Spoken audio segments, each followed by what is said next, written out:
Um portal de notícias da velha imprensa relatou que o ministro Alexandre de Moraes, do Supremo Tribunal Federal e do Tribunal Superior Eleitoral, estaria fazendo campanha pela candidatura de Rodrigo Pacheco à reeleição à presidência do Senado.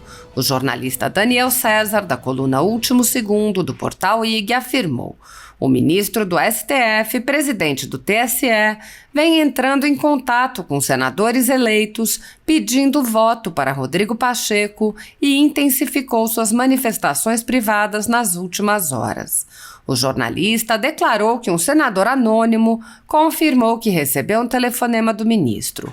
Segundo a coluna, o senador teria dito: o ministro apenas lembrou que é preciso pacificar os três poderes e, neste momento, é isso que o Pacheco representa.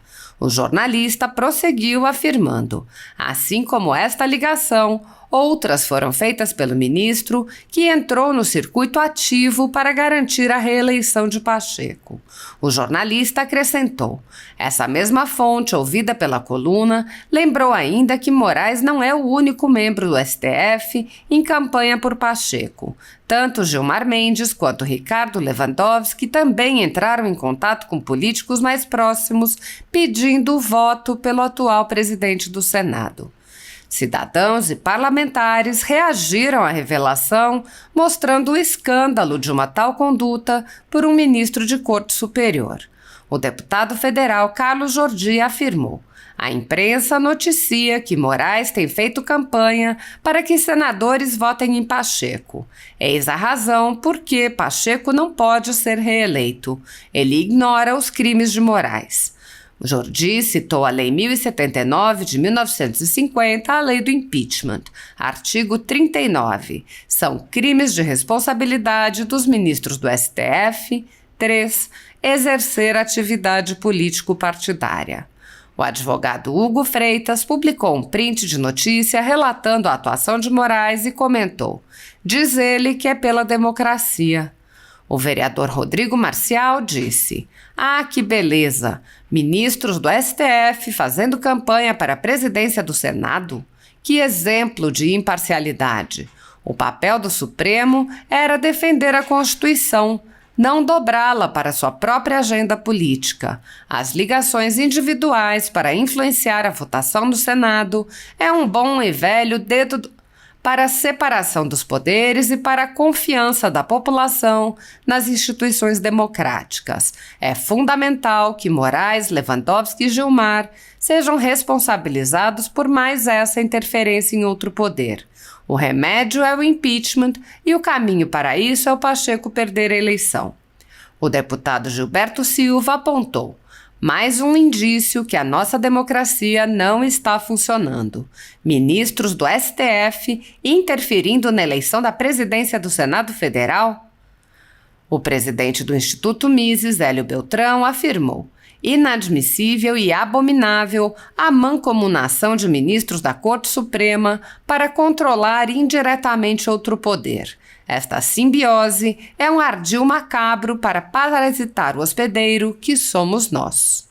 O deputado eleito delegado Paulo Bilinski lembrou: existem 60 pedidos de impeachment contra o ministro Alexandre de Moraes. Esses pedidos só serão retirados da gaveta se retirarmos o Pacheco da presidência. Lembre-se, Pacheco é Lula. O deputado eleito Gustavo Gayer ironizou: o Brasil está assim. Juiz liga para senador, mandando este votar para presidente do Senado, o candidato que permite que o juiz continue a desrespeitar a Constituição. O advogado Paulo Faria, que defende perseguidos políticos, se exaltou: gravíssimo. Segundo o colunista Daniel César, do IG Último Segundo, Moraes faz campanha para Pacheco vencer no Senado. Ministro do STF tem entrado em contato com senadores e pedido voto. Trata-se de crime de responsabilidade e violação da LOMAN. Os crimes de Alexandre de Moraes só aumentam. Lei 1079 de 50, a Lei do Impeachment. Artigo 39. São crimes de responsabilidade dos ministros do Supremo Tribunal Federal. 3. Exercer atividade político-partidária. A Lei Orgânica da Magistratura, Lei Complementar 35 de 79, diz: Artigo 26. O magistrado vitalício somente perderá o cargo. 2. Em procedimento administrativo para perda do cargo nas hipóteses seguintes. C. Exercício de atividade político-partidária. Alexandre de Moraes comete crime de responsabilidade e infração administrativa. Em ambos os casos, ele perde a função. Inaceitável conduta. Tomaremos medidas para que isso ocorra. Será denunciado ao Senado. O deputado Coronel Tadeu citou Marco Túlio Cícero. O hábito de tudo tolerar pode ser a causa de muitos erros e de muitos perigos. O senador Eduardo Girão, candidato à presidência do Senado, compartilhou um print da notícia que relatou os supostos telefonemas e disse: Comando do Senado, última trincheira para a livre opinião. O voto aberto no pleito pela presidência do Senado Federal na próxima quarta-feira é decisivo para que haja a sonhada troca da direção da casa. Sim, porque além de dar transparência ao processo e mais conexão dos parlamentares com a sociedade, a pressão nos bastidores é pesadíssima. O jogo ainda é bruto e com o segredismo na República, o voto fechado, ganha força a troca de favores, barganha, etc., de todos os lados. Registrei ontem a minha candidatura para que a Casa Revisora da República, sobretudo, se dê ao respeito. Hoje, a credibilidade da nossa instituição só perde para a Suprema Corte perante a opinião pública. Que possamos renovar para rever privilégios dos três poderes, além de recuperarmos a nossa democracia, assim como a liberdade de expressão, que estão em frangalhos hoje em nosso país. Para isso, me comprometo a não engavetar deliberações que são demandas legítimas da sociedade com o impeachment de alguns ministros do STF que tenham desrespeitado a nossa Constituição. Essa omissão e indiferença do Senado, além de insatisfação, tem gerado insegurança jurídica que prejudica, sob todos os aspectos, a estabilidade de nossa nação. Óbvio que com a tramitação de requerimentos nesse sentido, o direito à ampla defesa e o contraditório será obedecido, ou seja, o devido processo legal. Algo que nossos tribunais superiores não fazem. Contate os senadores, sempre de forma ordeira e pacífica, para que votem aberto nesta decisão que impactará na vida de nossos filhos e netos. O Senado precisa voltar a ser altivo e independente para barrar equívocos do governo Lula e coibir abusos de quem quer que seja. Que a verdade e a justiça prevaleçam. Jesus no comando de tudo. Paz e bem. O senador Girão também compartilhou um print do Index on Censorship, que classifica o Brasil como país com liberdade de expressão restrita. Girão disse: corresponsabilidade da dupla STF-Senado? Podemos começar a reparar isso na próxima quarta-feira. Nossa democracia vem definhando ao longo dos últimos tempos.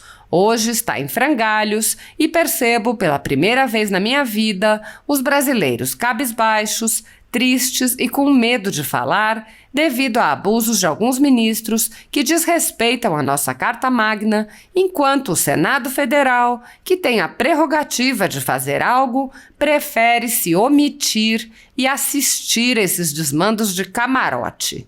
O retorno da liberdade de expressão é uma das pautas que me fizeram tomar a decisão de me candidatar a presidente da Casa Revisora da República. Cheguei a denunciar várias vezes na tribuna do Senado e comissões o vilipêndio à livre opinião no Brasil. Articulei até um voto de repúdio assinado por 20 senadores que foi encaminhado em dezembro ao Supremo Tribunal Federal pela presidência do Senado.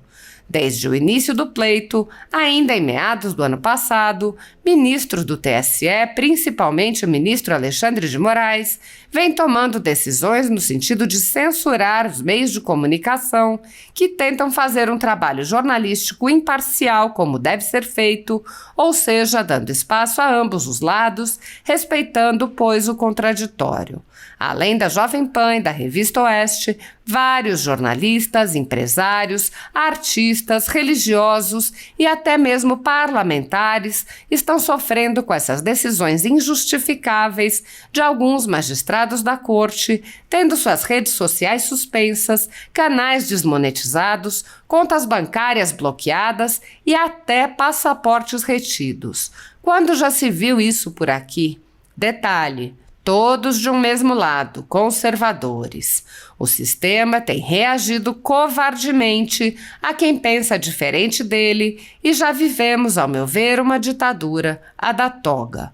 Continuo trabalhando com firmeza pela defesa desse direito primordial a partir de uma nação que conquistou com muito esforço e sofrimento o valor da liberdade. Que a verdade e a justiça vençam. Paz e bem. A campanha de reeleição do senador Rodrigo Pacheco encontra forte rejeição popular, já que, sob seu comando, o Senado manteve uma postura subserviente em relação ao Supremo Tribunal Federal. Sob o comando do senador Rodrigo Pacheco, o Senado sofreu uma intensa paralisia. Comissões deixaram de funcionar e até o plenário muitas vezes não era convocado. O exemplo mais emblemático foi a Comissão de Constituição e Justiça, que, presidida pelo ex-presidente da Casa, Davi Alcolumbre, virtualmente não funcionou, impedindo o andamento de incontáveis projetos dos senadores. Devido à altíssima rejeição do presidente da Casa, um placar foi organizado para que os senadores possam manifestar sua intenção de voto e esclarecer aos cidadãos se votarão contra a reeleição de Pacheco. Uma petição contra a reeleição de Pacheco já ultrapassou a marca de 600 mil assinaturas. Sob a condução de Pacheco, não houve qualquer reação contra a invasão das atribuições do Legislativo pelo Supremo Tribunal Federal, que passou a legislar ou suspender leis que tinham sido elaboradas e aprovadas por aquele poder.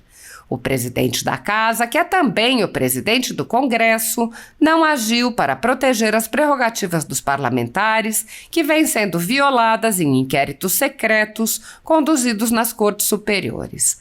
Pacheco também é alvo de críticas porque o Senado vem se omitindo em cumprir seu papel constitucional de promover o controle dos atos de ministros das cortes superiores. De forma monocrática, o presidente do Senado impede a análise de todo e qualquer pedido de impeachment ou de projetos de lei e PECs que possam vir a limitar os superpoderes autoconcedidos a ministros do Supremo Tribunal Federal e do Tribunal Superior Eleitoral. Sem controle externo, alguns ministros do Supremo agem ao arrepio da Constituição. Em inquéritos secretos, o ministro Alexandre de Moraes, por exemplo, promove uma aberta perseguição a adversários políticos. Em um desses inquéritos, a Folha Política teve sua sede invadida e todos os seus equipamentos apreendidos. O inquérito foi arquivado por falta de indícios de crimes, mas os dados sigilosos foram compartilhados com outros inquéritos e com a CPI da pandemia, que compartilha dados sigilosos com a velha imprensa. No chamado inquérito do fim do mundo e nos inquéritos dele decorrentes, já houve prisões políticas sem que houvesse sequer indiciamento das pessoas presas, imposição de uso de tornozeleira eletrônica e prisão domiciliar em endereço diferente de onde as pessoas moravam, quebra de sigilo de parlamentares, inclusive de um senador, quebra de sigilos de pessoas e empresas, inclusive de veículos de imprensa, quebra de sigilos do ajudante de ordens do presidente da República, censura de veículos de imprensa, de cidadãos e parlamentares, bloqueio de redes sociais, de jornalistas, veículos de imprensa, cidadãos e parlamentares, buscas e apreensões em empresas, residências de familiares e gabinetes de parlamentares, proibição de contato entre pessoas que muitas vezes nem se conhecem, proibição a parlamentares de concederem entrevistas e de participarem de eventos públicos, intervenções no comando de partido político, prisões em massa sob alegações descabidas, multas estratosféricas que representam evidente confisco de propriedade, entre outras.